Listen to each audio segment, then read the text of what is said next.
حسین حسین حسین حسین حسین حسین یا حسین حسین الغریب الغریب الحسین حسین الشہید الشہید الحسین حسین الغریب الغریب الحسین حسین الشہید الشہید الحسین.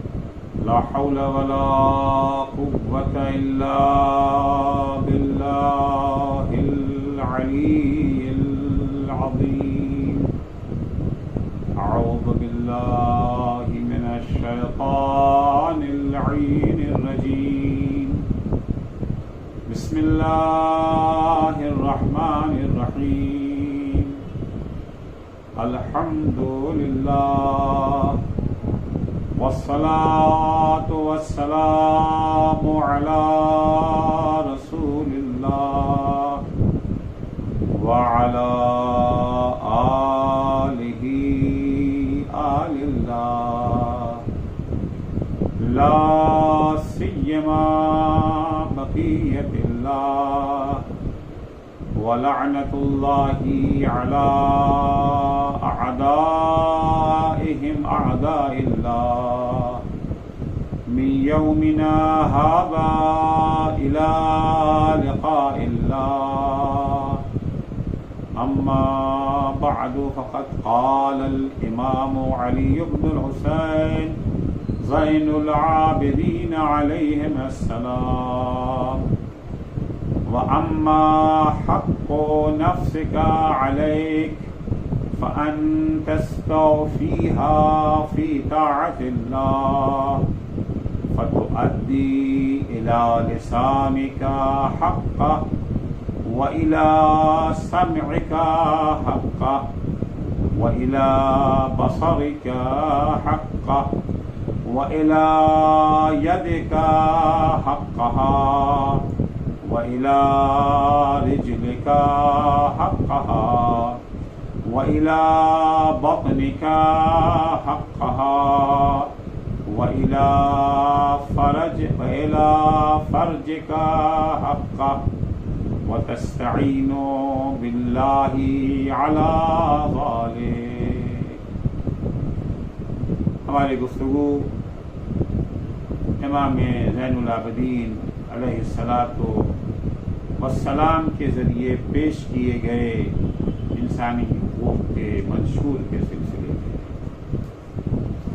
وہ رسالۃ الحقوق امام علیہ السلام نے امت مسلمہ کو ایک تحفے کی شکل میں عطا کیا ہے. امام نے اپنے اس انسانی حقوق کے منشور کی بنیاد اللہ جل شانہ کے حق کی ادائیگی پر رکھی، کیونکہ اگر انسان اللہ کے حق سے آشنا نہیں ہے، اللہ کا حق اگر ادا نہیں کرتا، تو ناممکن ہے کہ یہ انسان ہر حال میں انسانوں کے حقوق کی پاسداری کرے اور انسانوں کے حقوق کو ادا کرے. لہذا سب سے پہلے امام نے اللہ کے حق کو بیان کیا کہ اللہ کا حق یہ ہے کہ ہم اس کی اطاعت و عبادت کریں اور اس کی عبادت و اطاعت میں کسی دوسرے کو شریک نہ کریں. اس کے بعد جب انسانی حقوق کا سلسلہ شروع ہوا تو انسان سے سب سے قریب جو ہے خود انسان کی اپنی ذات ہے. کسی چیز کا بھی آغاز اقرب سے ہوتا ہے جو سب سے قریب ہو، تو انسان سے سب سے قریب خود انسان ہے، خود اس کا اپنا نفس ہے. لہذا امام انسانی حقوق کا آغاز بھی خود انسان کے اپنے حق سے کرتے ہیں، اور اپنا حق جب ادا کرنا ہے، جب اپنے حق کی گفتگو شروع ہوتی ہے، انسان ایک مرکب مخلوق ہے، بسیط نہیں ہے. انسان دو پہلو مخلوق ہے، ایک پہلو نہیں ہے۔ امام علیہ السلام انسان کے حقوق کو بیان کرتے ہوئے انسان کے اعضاء کے حقوق کیا ہیں اسے بھی بیان کرتے ہیں۔ آنکھ کا حق کیا ہے، کان کا حق کیا ہے، ہاتھ کا حق کیا ہے، زبان کا حق کیا ہے، پیروں کا حق کیا ہے، ان تمام حقوق کو امام نے بیان کیا ہے۔ امام نے وہ حقوق بیان کیے ہیں جسے انسانی حقوق کا چارٹ تیار کرنے والے دانشوروں کی عقل وہاں تک پہنچ بھی نہیں سکتی تھی، جسے وہ تصور بھی نہیں کر سکتے تھے۔ امام فرماتے ہیں وَأَمَّا حَقُّ نَفْسِكَ عَلَيْكَ فَأَن تَسْتَوْفِيهَا فِي طَاعَةِ اللَّهِ۔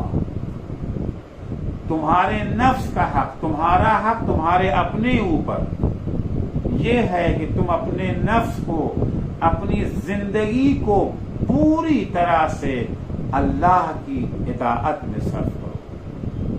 یہ تمہارا حق تمہاری گردن پر، تمہارے وجود کا حق، تمہارے نفس کا حق تمہارے اوپر یہی ہے۔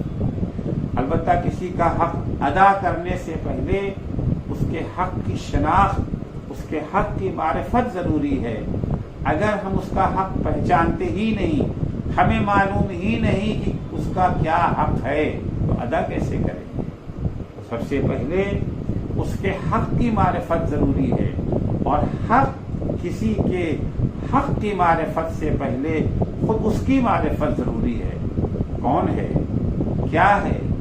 جب تک خود اس کی معرفت نہ ہوگی اس وقت تک اس کے حق کی معرفت نہ ہو سکے گی، اور جب تک حق کی شناخت اور معرفت نہ ہوگی اس وقت تک حق کی ادائیگی کا امکان نہیں ہے۔ اسی لیے خدا کا حق بھی اسی وقت ادا کر سکتے ہیں جب اس کی معرفت ہو۔ اگر خدا کی معرفت ہی نہیں ہے تو انسان خدا کا حق بھی ادا نہیں کر سکتا۔ چنانچہ رسول خدا صلی اللہ علیہ وآلہ وسلم اس سلسلے میں ارشاد فرماتے ہیں من کان باللہ اعرف کان من اللہ اخوف۔ جسے اللہ کی زیادہ معرفت ہوگی اسے اللہ کا اتنا ہی زیادہ خوف بھی ہوگا۔ جتنی زیادہ معرفت ہوگی اتنے ہی وہ اللہ کی عبادت کرے گا، اتنے ہی وہ اللہ کی اطاعت کرے گا، اور جتنی معرفت کم ہوگی اتنی ہی عبادت بھی کم ہوگی۔ ہم جیسے انسان اللہ کی حقیقی معرفت سے محروم ہیں۔ ہمارے ہاں جو معرفت پائی جاتی ہے اس کا دائرہ بہت محدود ہے۔ یہی وجہ ہے کہ ہماری عبادتوں کا دائرہ بھی محدود ہے۔ ہم 17 رکعت نماز پڑھ کر کے مغرور ہو جاتے ہیں، ہم تو نمازی ہیں، ہم عبادت گزار ہیں، الحمدللہ ہماری کوئی نماز قضا نہیں ہے، لیکن امیر المومنین 1000 رکعت نماز ایک شب میں پڑھنے کے باوجود یہ کہتے نظر آتے الہی ما عبدتک حق معرفتک، پالنے والے جو تیری معرفت کا حق ہے اس کے مطابق میں تیری عبادت نہیں کر سکا ہوں۔ جتنی زیادہ خدا کی معرفت ہوگی اتنے ہی زیادہ انسان کے اندر خدا کا خوف ہوگا، اتنے ہی زیادہ انسان اللہ کی عبادت کرے گا۔ امام حسن علیہ السلام کے بارے میں بھی ہے اور دیگر ائمہ کے سلسلے میں بھی ہے کہ جس وقت امام حسن وضو کے لیے بیٹھتے تھے آپ کے چہرے کا رنگ سرد ہو جاتا تھا۔ جس وقت مسجد کے دروازے پر پہنچتے تھے آپ کے عجب تغیر ہوتا تھا، خوف خدا سے چہرے کا رنگ تبدیل ہو جاتا تھا، تھر تھر تھر تھر دماغ میں کانپتے رہتے تھے۔ تو جتنی معرفت اللہ کی زیادہ ہوگی اتنی ہی اس کا حق بھی انسان زیادہ ادا کر سکے گا، اتنے ہی زیادہ اس کی عبادت اور اطاعت کر سکے گا۔ اسی طرح سے جب ہم انسان اپنے نفس کا حق ادا کرنا چاہتا ہے، اپنے وجود کا حق ادا کرنا چاہتا ہے، خود اپنا حق ادا کرنا چاہتا ہے، تو سب سے پہلے اسے اپنے نفس کو پہچاننا پڑے گا۔ اپنے نفس کی معرفت ضروری ہوگی کہ نفس کیا ہے، نفس کی معرفت کے بعد ہی اس کے حق کی معرفت ہو سکے گی، اور حق کی معرفت حاصل کرنے کے بعد حق کو ادا کر سکے گا، اس کی ادائیگی کا اہتمام کر سکے گا۔ کیا ہے انسانی نفس؟ کیا ہے انسان کا وجود؟ اس سلسلے میں مادہ پرستوں اور خدا پرستوں کے درمیان اختلاف پایا جاتا ہے۔ مادہ پرستوں کی نگاہ میں نفس انسان، وجود انسان، یہی اس کا جسمانی وجود ہے، جس کی ابتدا ولادت سے ہوتی ہے اور اختتام موت پر ہو جاتا ہے۔ انسان کے وجود کا آغاز ولادت سے ہوتا ہے اور اس کا خاتمہ اس کی موت پر ہو جاتا ہے۔ ان کی نگاہ میں، مادہ پرستوں کی نگاہ میں، دنیا پرستوں کی نگاہ میں، انسان کا سارا وجود حیات و موت کے درمیان ہے، اور حیات و موت بھی اس شعر میں سمٹ گئی ہے۔ زندگی کیا ہے؟ عناصر میں ظہور ترتیب۔ موت کیا ہے؟ انہی اجزاء کا پریشان ہونا۔ لیکن اس کے مقابلے میں ایک دوسرا نظریہ ہے جو اس سے کہیں زیادہ وسیع ہے، وہ خدا پرستوں کا نظریہ ہے۔ ان کے خیال میں انسان کا وجود بسیط نہیں ہے، مرکب ہے۔ انسان کا وجود دو چیزوں سے بنا ہے، جسم اور روح۔ مرنے کے بعد انسان کی روح فنا نہیں ہوتی، روح باقی رہتی ہے۔ مادہ پرستوں کی نگاہ میں موت کے بعد سب کچھ ختم ہو جاتا ہے، انسان کا وجود ختم ہو گیا۔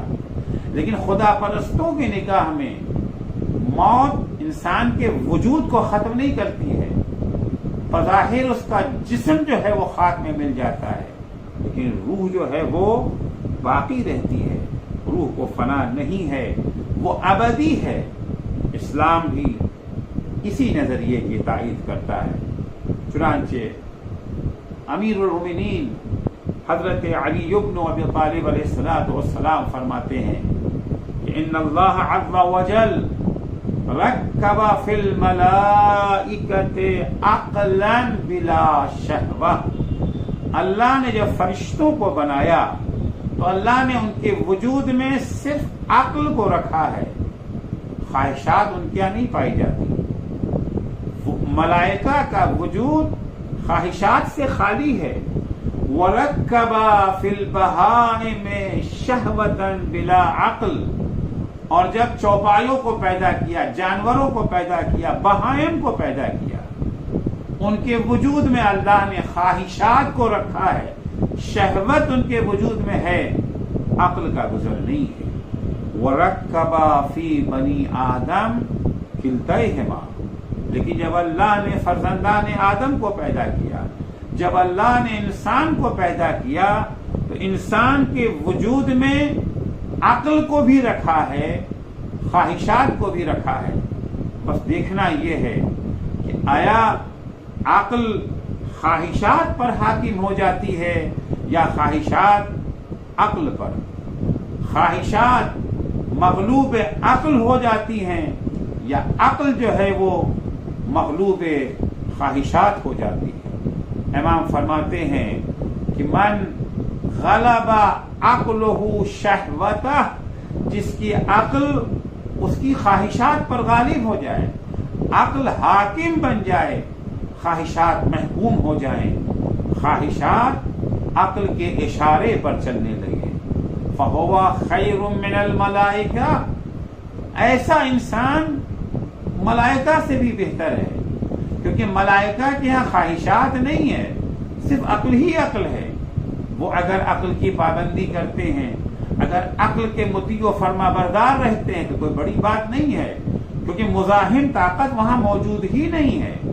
انسان کے اندر عقل تو ہے مگر مزاحم طاقت، شہوت اور خواہشات نام کی قوت موجود ہے۔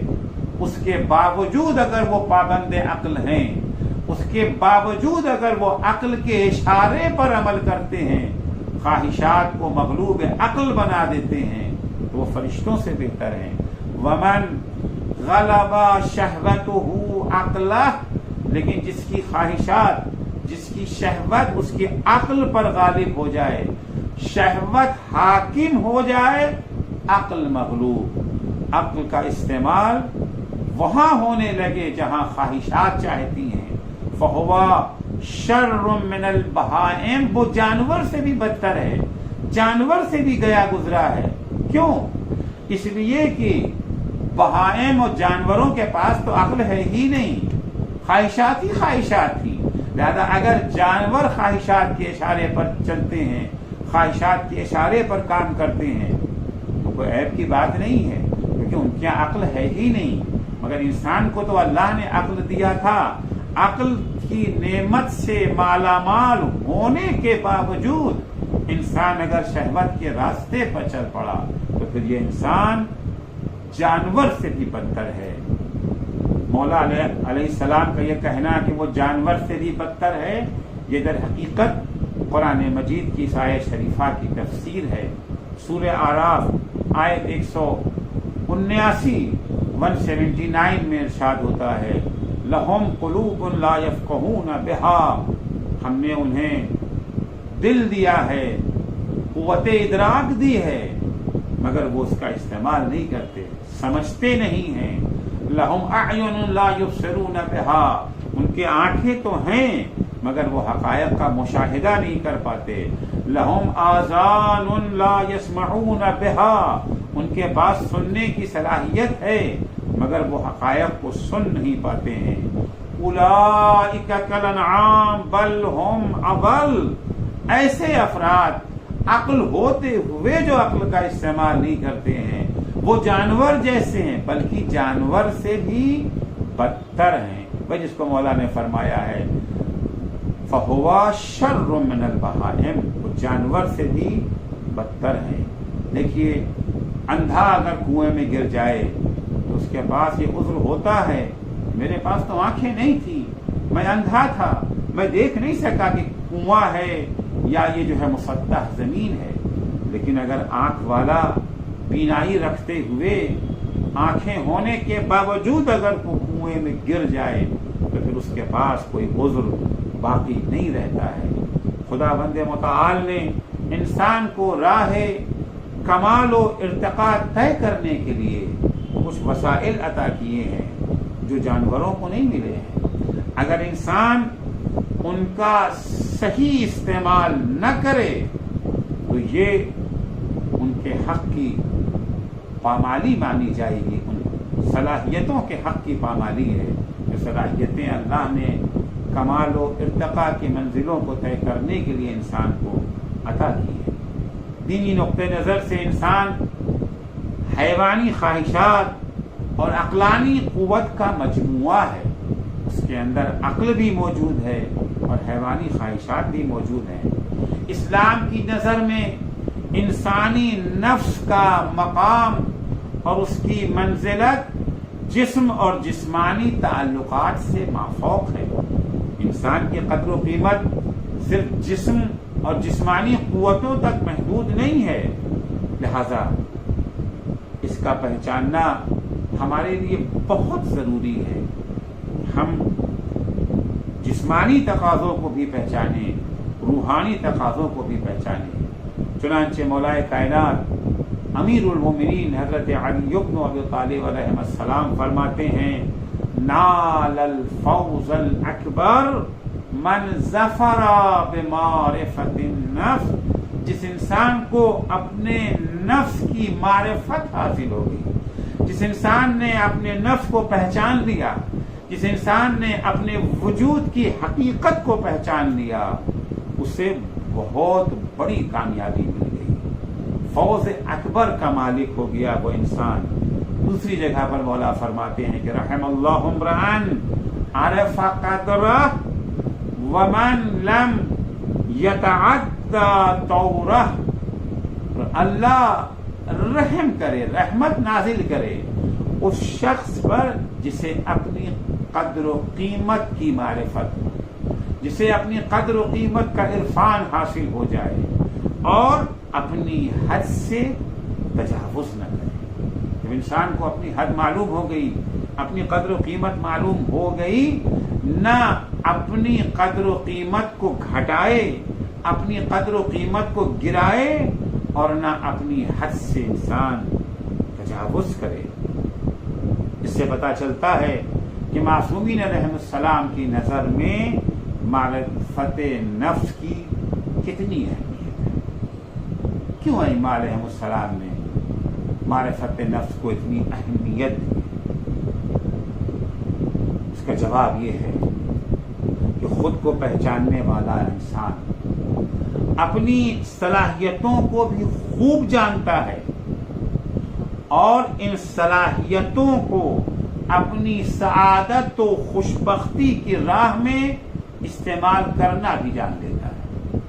جب انسان کو اپنی معرفت ہو گئی، اپنے وجود کی حقیقت کا علم ہو گیا، اپنی صلاحیتوں کا اسے اندازہ ہو گیا کہ اللہ نے ہمارے اندر کیسی کیسی صلاحیتیں رکھی ہیں، کن کن صلاحیتوں کا اللہ نے ہمیں مالک بنایا ہے، تو وہ یہ بھی جان لیتا ہے اپنی صلاحیتوں کو استعمال کر کے ہم اپنی حقیقی سعادت اور خوشبختی کو بھی حاصل کر سکتے ہیں۔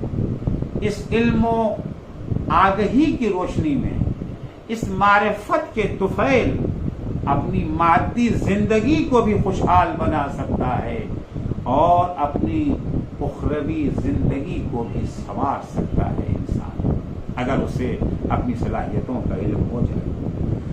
اس کے مد مقابل وہ انسان ہے جسے نہ اپنی معرفت ہے اور نہ اپنے اندر چھپی ہوئی صلاحیتوں کا علم ہے، وہ اپنی دنیا و آخرت کو سنوارنے کی کوشش بھی نہیں کر سکتا۔ اسے پتہ ہی نہیں، اپنی صلاحیتوں کا علم ہی نہیں ہے، نہ وہ اپنی دنیا سنوار سکتا ہے، نہ وہ اپنی آخرت کو سنوار سکتا ہے۔ وہی ایسا انسان گمراہی و ضلالت کی گہری کھائی میں گرتا ہی چلا جائے گا۔ انسان کو جب اپنے نفس کی معرفت حاصل ہو جاتی ہے، اس کا ایک فائدہ یہ ہوتا ہے کہ انسان کو خدا کی بھی معرفت ہو جاتی ہے، اور ہدایت کے ذرائع، ہدایت کی راہیں انسان اس سے بھی واقف ہو جاتا ہے۔ مولا کائنات حضرت علی بن ابی طالب علیہ السلام کا ارشاد ہے کہ من لم يعرف نفسه بعد عن سبیل النجات وخبط فی الضلال والجہالات۔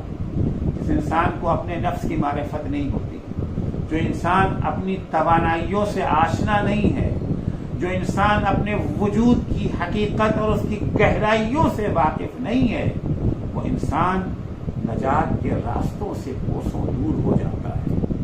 وَخَبَطَ فِي الضَّلَالِ وَالْجَهَالَاتِ، ایسا انسان ضلالت و گمراہی و جہالت میں غرق ہو جاتا ہے۔ رسول خدا صلی اللہ علیہ وآلہ وسلم ہی فرماتے ہیں من عرف نفسہ فقد عرف ربہ، جسے اپنے نفس کی معرفت ہو گئی اسے اپنے پروردگار کی بھی معرفت ہو جاتی ہے۔ اپنے وجود کی معرفت، اپنی صلاحیتوں سے واقفیت کا ایک اور فائدہ یہ ہے کہ ایسا انسان گناہوں سے بچ جاتا ہے، گمراہیوں سے نجات پا جاتا ہے۔ چنانچہ مولا کائنات ہی کا ارشاد ہے کہ من عرف شرف معنا سأنہ عن بناءت شہوتہ وزور مناہ۔ جس انسان کو اپنی معرفت حاصل ہو جاتی ہے، جس انسان کو اپنی صلاحیتوں کا علم ہو جاتا ہے، جس انسان کو اپنی حقیقت کا ادراک ہو جاتا ہے، پھر ایسا انسان شہوتوں کی پستی میں مبتلا ہونے سے محفوظ ہو جاتا ہے۔ امام جعفر صادق علیہ السلام اب انسان کی اپنی معرفت کو، معرفت نفس کو تمام علوم کی کلید قرار دیتے ہیں، تمام علوم کی چابی اور کنجی قرار دیتے ہیں۔ چنانچہ امام فرماتے ہیں کہ وجدت علم الناس کلہ فی 40، ہم نے لوگوں کے لیے جو علوم ضروری ہیں، جو علوم مفید اور فائدے مند ہیں، یہ سارے علوم کو ہم نے 4 چیزوں میں جمع پایا ہے۔ پہلا علم، پہلی معرفت جو انسان کے لیے ضروری ہے، اولھا ان تعرف ربک، پہلی معرفت جو انسان کے لیے ضروری ہے وہ یہ ہے انسان اپنے پروردگار کو پہچانے، اپنے رب کو پہچانے، اپنے خالق کو پہچانے۔ یہ پہلی معرفت ہے، پہلا علم ہے جو ہر انسان کے لیے ضروری ہے۔ والثانی، یہ پہچاننے کے بعد کہ اس کا پروردگار کون ہے، رب کی معرفت حاصل کرنے کے بعد دوسری چیز جس کا جاننا انسان کے لیے ضروری ہے، ان تعرف ما صنع بک، انسان خود اپنے وجود کو پہچانے، اپنی معرفت حاصل کرے، اپنے اندر چھپی ہوئی صلاحیتوں کو پہچانے، یہ جاننے کی کوشش کرے کہ اس کے پروردگار نے اسے کیسی کیسی نعمتوں سے نوازا ہے، اس کے اندر کیسی کیسی صلاحیتیں پروردگار نے رکھی ہیں۔ والثالث، اور تیسری چیز جس کا جاننا انسان کے لیے ضروری ہے، تیسری معرفت، ان تعرف ما اراد منک، یہ جاننا ضروری ہے کہ یہ جو صلاحیتیں اللہ نے ہمیں عطا کی ہیں، کس لیے اللہ نے یہ صلاحیتیں ہمیں عطا کی ہیں، یہ قوتیں جو اللہ نے ہمیں عطا کی ہیں، کس لیے یہ قوتیں ہمیں دی ہیں، یہ ہمارا وجود کاہے کے لیے ہے۔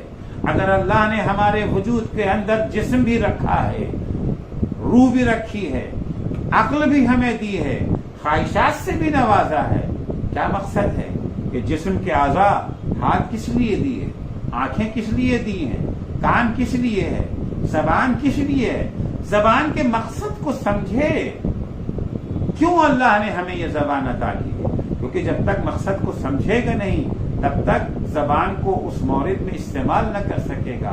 اللہ نے ہمیں یہ زبان جھوٹ بولنے کے لیے دی ہے، غیبت کرنے کے لیے دی ہے، تہمت لگانے کے لیے دی ہے، مومنین کا مذاق اڑانے کے لیے زبان عطا کی ہے، یا حمد الہی کے لیے، ذکر اہل بیت کے لیے، مظلوموں کی حمایت کے لیے، مظلوموں کے دفاع کے لیے، مومنین کی عزت و آبرو کی حفاظت کے لیے زبان عطا کی ہے۔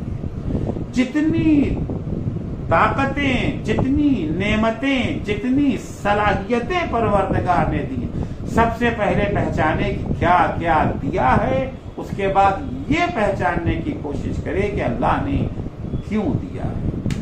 چوتھی اور آخری معرفت، جس کا چوتھا علم جس کا ہونا ہر انسان کے لیے ضروری ہے، اگر یہ علم انسان نے حاصل نہ کیا اس کی انسانیت خطرے میں پڑ جائے گی۔ میڈیکل سائنس اگر ہم نے نہ پڑھا، ڈاکٹر اگر نہ بنے تو بہت سے بہت 70 سال جینے کے بجائے 60 سال جئیں گے۔ درد و آلام و امراض سے فری ہو کر کے جینے کے بجائے درد و آلام میں زندگی ہماری بسر ہوگی، جو چند دن کی زندگی ہے۔ لیکن اگر یہ 4 علوم ہم حاصل نہ کر سکے تو ہمارا انسانی وجود خطرے میں پڑ جائے گا، دنیا بھی تباہ، آخرت بھی برباد ہو جائے گی۔ امام فرماتے چوتھا علم جس کا جاننا ضروری ہے وہ دشمن شناسی ہے، دشمن کو پہچاننا۔ والرابع ان تعرف ما یخرجک عن دینک، چوتھا علم جس کا حاصل کرنا، چوتھی معرفت جو ضروری اور واجب ہے انسانوں کے لیے، وہ یہ جاننا ہے، ان چیزوں کو پہچاننا ہے، ان طاقتوں کو پہچاننا ہے، ان افراد کو پہچاننا ہے، ان اشیاء کو پہچاننا ہے جو ہمیں دین خدا سے خارج کر سکتی ہے، جو ہمیں گمراہ کر سکتی ہے، جو ہمیں منحرف کر سکتی ہے۔ 4 علوم ہیں امام فرماتے ہیں جن کا جاننا انسان کے لیے سب سے زیادہ ضروری ہے۔ سب سے پہلے اپنے پروردگار کی معرفت، اس کے بعد اپنے اندر پائی جانے والی صلاحیتوں، اپنے نفس کی معرفت، اس کے بعد یہ صلاحیتیں اللہ نے کس لیے ہمیں دی ہیں اسے پہچاننا، اور چوتھی معرفت یہ ہے یہ جاننا وہ کون سی چیز ہے جو ہمیں دین سے دور کر سکتی ہے، دین سے خارج کر سکتی ہے۔ عزیزو، صدیوں سے دانشوروں کے درمیان انسان کی معرفت موضوع بحث بنی رہی، سینکڑوں سال کی جستجو اور تحقیق کے بعد وہ اس نتیجے پر پہنچے انسان پہچاننا ممکن نہیں ہے، انسان ایک ناشناختہ موجود ہے، انسان ایک سربستہ راز ہے۔ چنانچہ ڈاکٹر الیکسس کیرل، امریکہ کے بہت بڑے دانشور، انہوں نے اس موضوع پر پوری ایک کتاب لکھ دی ہے جس کا عنوان ہی یہی ہے کہ انسان ایک ناشناختہ موجود ہے، جس کی حقیقت کو اب تک سمجھا نہیں جا سکا ہے۔ دانشوروں نے معرفت انسان کے سلسلے میں ہتھیار ڈال دیے اور یہ تسلیم کر لیا ہے کہ اس کا تعارف صرف اور صرف اس کا خالق ہی کرا سکتا ہے۔ اللہ کی رہنمائی اور ہدایت کے بغیر، اللہ کے بھیجے ہوئے مقرر کیے ہوئے ہادیان برحق کی رہنمائی کے بغیر انسان کو پہچاننا ممکن نہیں ہے۔ قرآن کریم میں 65 مرتبہ تقریباً لفظ انسان کا ذکر ہوا ہے۔ البتہ اس انسان سے مراد کلی انسان ہے، ہر انسان اس سے مراد ہے، اس خاص انسان کی بحث نہیں ہو رہی ہے، کسی معین انسان کا تذکرہ نہیں ہے، انسان بعنوان انسان، کلی انسان۔ 65 مرتبہ لفظ انسان کا ذکر ہوا ہے۔ قرآن کے تعارف کے مطابق جو قرآن پہچانوانا چاہتا ہے انسان کے بارے میں انسان کیا ہے، تو قرآن یہ کہتا ہے کہ انسان پہلے کچھ بھی نہیں تھا۔ هل أتى على الإنسان حين من الدهر لم يكن شيئا مذكورا۔ انسان ایک ایسا بھی زمانہ تھا جب انسان قابل ذکر چیز نہیں تھا، صفر تھا، زیرو تھا انسان۔ اس کے بعد ہم نے اسے کھنکتی ہوئی مٹی سے پیدا کیا۔ خلق الانسان من صلصال کالفخار، اللہ نے انسان کو کھنکتی ہوئی مٹی سے پیدا کیا۔ اس کے بعد کہتا ہے کہ ہم نے انسان کو حقیر و پست پانی سے پیدا کیا۔ الم نخلقکم من ماء مہین، کیا ہم نے تم کو حقیر اور پست پانی سے پیدا نہیں کیا؟ پھر قرآن مجید کے مطابق پھر اسے ہم نے بیان یعنی قوہ ناطقہ عطا کر دیا۔ خلق الانسان علمہ البیان، اسی قوت ناطقہ کے ذریعے انسان کمال و ارتقاء کی منزلیں طے کر سکتا ہے۔ ارتقاء کے لیے ایمان و عمل صالح ہی اس کا واحد سرمایہ ہے، ورنہ اگر اس کے پاس ایمان اور عمل صالح نہیں ہے، اگر انسان ایمان اور عمل صالح کی دولت سے محروم ہے تو وہ ترقی کے بجائے تنزل کی ڈھلان پر آ جائے گا اور انجام اس کا یہ ہوگا کہ وہ اسفل السافلین کی کھائی میں گر پڑے گا۔ انسان کو اللہ نے آزاد و مختار پیدا کیا ہے، اسے ترقی اور تنزل دونوں کے راستے بتا دیے ہیں۔ الہمہا فجورہا و تقواہا، اسے یہ بھی بتا دیا کہ ترقی کا راستہ کون سا ہے، اسے یہ بھی بتا دیا کہ تنزل، پستی اور بربادی کا راستہ کون سا ہے۔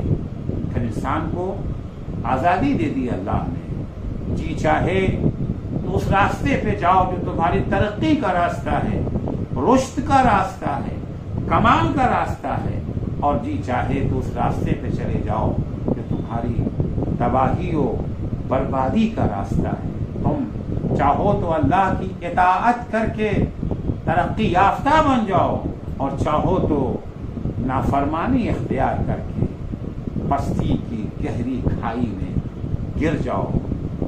تمہارے لیے آزادی ہے، اطاعت کے راستے کو چن کر فرشتوں سے افضل بھی بن سکتے ہو، گناہ اور معصیت کے راستے پر چل کر کے جانور سے بدتر ہی بن سکتے ہیں۔ اس کے بعد انسان کا یہ تعارف کرانے کے بعد قرآن مجید نے سورہ دہی میں ایک انسان کامل کا مکمل نمونہ بھی پیش کر دیا۔ ارشاد ہوتا ہے یوفون بالنذر ویخافون یوما کان شرہ مستطیرا۔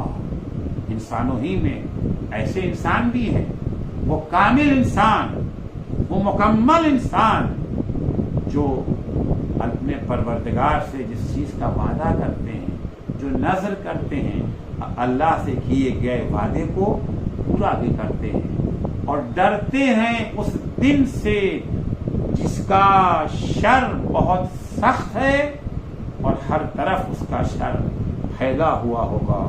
وَيُطْعِمُونَ الطَّعَامَ عَلَىٰ حُبِّهِ مِسْكِينًا وَيَتِيمًا وَأَسِيرًا۔ اور عشق خدا میں، اللہ کی محبت میں، اللہ کی خوشنودی کے لیے وہ یتیم و مسکین و اسیر کو کھانا کھلاتے ہیں۔ ان کی نیت نہ ان غریب و مسکین، یتیم و اسیر مجبوروں سے شکریہ کی وہ توقع رکھتے ہیں، نہ ان سے کسی بدلے اور جزا کی امید رکھتے ہیں۔ انما نطعمکم لوجہ اللہ، ان کی نیت تو یہ ہوتی ہے ہم تمہیں اللہ کی خوشنودی کے لیے کھانا کھلا رہے ہیں۔ لا نرید منکم جزاء ولا شکورا، نہ تم سے ہم بدلے کی امید رکھتے ہیں اور نہ تم سے شکریہ کے طلبگار ہیں۔ انا نخاف من ربنا یوما عبوسا قمطریرا، ہم اپنے پروردگار سے اس دن کے لیے ڈرتے ہیں جس دن لوگوں کے چہرے بگڑ جائیں گے، ان پر ہوائیاں اڑنے لگیں گی۔ فوقاهم اللہ شر ذلک اليوم وَلَقَّاهُمْ نَظْرَةً وَسُرُورًا، اللہ ان انسانوں کو اس دن کے شر سے محفوظ کر لے گا اور انہیں اللہ تازگی و سرور عطا کرے گا۔ جزاؤہم بما صبروا جنة وحریرا، ان کے ثابت قدم رہنے کی جزا یہ ہے، ان کے صبر کا انعام اللہ انہیں جنت کی شکل میں عنایت فرمائے گا۔ قرآن مجید نے یہ بھی واضح کر دیا کہ انسان کی حیات صرف اس دنیا تک محدود نہیں ہے، موت سے زندگی کا خاتمہ نہیں ہو جاتا، بلکہ موت تو اصل زندگی کے آغاز کا نام ہے۔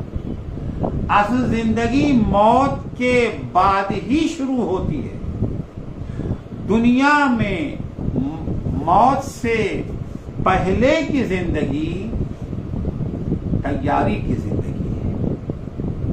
اللہ نے جو ہمیں دنیا میں بھیجا ہے، پیدائش سے لے کر کے موت کے ہنگام تک کی جو زندگی ہے، جو حیات ہے، وہ موت کے بعد جو زندگی شروع ہوتی ہے، اس زندگی کی تیاری کے لیے اللہ جل شانہ نے ہمیں یہاں بھیجا ہے۔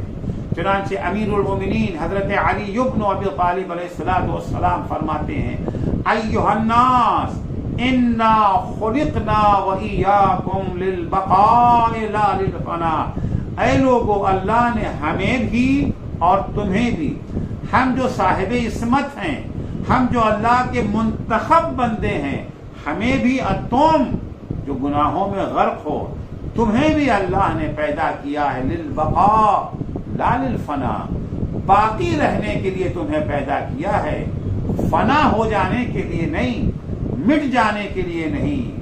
ہاں یہ ضرور ہے لکنکم من دار الی دار تنقلون، ہاں تمہیں ایک گھر سے دوسرے گھر میں شفٹ ضرور کیا جائے گا، منتقل ضرور کیا جائے گا۔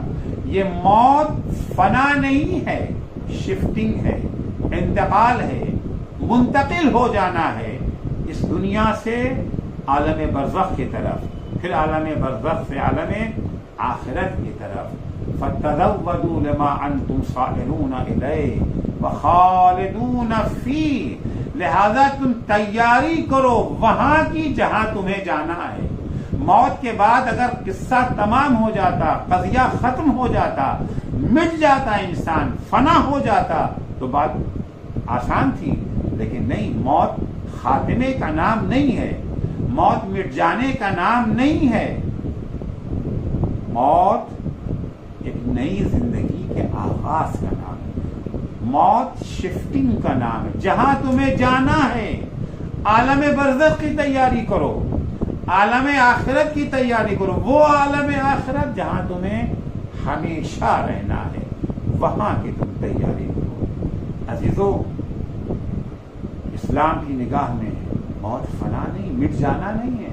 چنانچہ عاشور کے دن جب جنگ اپنے شباب پر تھی، امام حسین علیہ الصلوۃ والسلام اپنے اصحاب باوفا کو خطاب کر کے فرماتے ہیں، صبراً بنی الکرام مل موت الا القنطرہ، اے فرزندان کرم، اے فرزندان کرامت، ثابت قدم رہو، ڈٹے رہو کہ دشمن کیا کر لیں گے، زیادہ سے زیادہ ہمیں شہید کر دیں گے، مار ڈالیں گے، ان کی آخری حد یہ ہے کہ ہمیں موت سے ہمکنار کر دیں۔ موت تو کوئی ڈرنے کی چیز نہیں ہے، موت فنا نہیں ہے، ختم ہو جانا نہیں ہے، مٹ جانا نہیں، مل موت الا القنطرہ۔ موت کیا ہے؟ موت ایک پل کا نام ہے۔ پل کہاں بنایا جاتا ہے؟ پل وہیں بنایا جاتا ہے جہاں اس طرف بھی زندگی ہو، اس طرف بھی زندگی ہو۔ دو زندگیوں کو جوڑنے کے لیے، دو آبادیوں کو جوڑنے کے لیے پل بنایا جاتا ہے۔ کبھی بھی پل وہاں نہیں بنتا ہے کہ پل کے اس طرف تو زندگی ہے، اس طرف تو آبادی ہے، اس طرف تو حیات ہے، اس طرف کچھ نہیں، سناٹا ہے، وہاں پل نہیں بنایا جاتا۔ پل وہیں بنتا ہے جہاں دونوں طرف حیات ہے، دونوں طرف زندگی ہے، دونوں طرف آبادی ہے۔ امام فرماتے ہیں مل موت الا القنطرہ، مرنے کے بعد ہمارا وجود ختم نہیں ہو جائے گا۔ موت تو ایک پل ہے، تعبر بكم عن البؤوس والضراء الى الجنان الواسعة والنعيم الدائمة۔ یہ پل تمہیں مشکل بھری زندگی سے نجات دلا کر کے وسیع و عریض جنت میں پہنچا دے گا اور ہمیشہ باقی رہنے والی نعمتوں سے تمہیں مالا مال کر دے گا۔ فَأَيُّكُمْ يَكْرَهُ أَن يُنْتَقَلَ مِنَ السِّجْنِ إِلَى الْقَصْرِ، تم میں سے کون ایسا ہے جسے اگر قید خانے سے نکال کے محل میں پہنچا دیا جائے اسے ناگوار ہو؟ یہ موت تمہیں مشکلوں بھری زندگی سے نکال کے جنت میں پہنچائے گی، قید خانے سے نکال کے تمہیں محل میں پہنچا دے گی۔ البتہ موت پل ہے، مگر ہر ایک کو یہ پل جنت میں نہیں پہنچاتا، ہر ایک کو یہ پل مشکلوں سے نکال کر کے نعمتوں سے ہمکنار نہیں کرتا ہے۔ وَمَا هُوَ لِأَعْدَائِكُمْ إِلَّا كَمَن يُنْتَقَلُ مِنَ الْقَصْرِ إِلَى السِّجْنِ، لیکن یہی موت تمہارے دشمنوں کے لیے پل تو ہے، مگر وہ پل ہے جو انہیں محل سے نکال کر کے قید خانے میں ڈال دے۔ اسلام کی نگاہ میں موت فنا نہیں ہے، انسان مرنے کے بعد ختم نہیں ہو جاتا ہے، بلکہ مرنے کے بعد سزا اور جزا کا سلسلہ شروع ہو جاتا ہے۔ زندگی میں اگر وہ اعمال انجام دیے ہیں، اگر اللہ کی اطاعت میں زندگی صرف کی ہے، اللہ کی فرما برداری میں اگر زندگی صرف کی ہے، تو یہی موت انسان کو جنت سے ہمکنار کر دے گی۔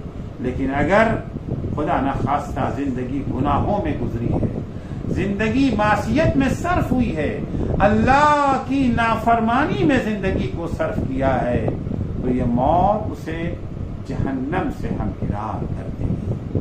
کربلا کے میدان میں دو جماعت تھی، ایک حسین کے ساتھ تھے، کچھ افراد وہ تھے جو عمر سعد کے لشکر میں تھے، کچھ حق کے لیے اپنی جان قربان کر رہے تھے، کچھ باطل کے لیے اپنا خون بہا رہے تھے۔ عزیزو، جو حق کے لیے لڑ رہے تھے ان کے ہاں خوف نہیں تھا، ان کے ہاں شرمندگی نہیں تھی، ان کے ہاں پشیمانی نہیں تھی، ان کے ہاں شادابی تھی۔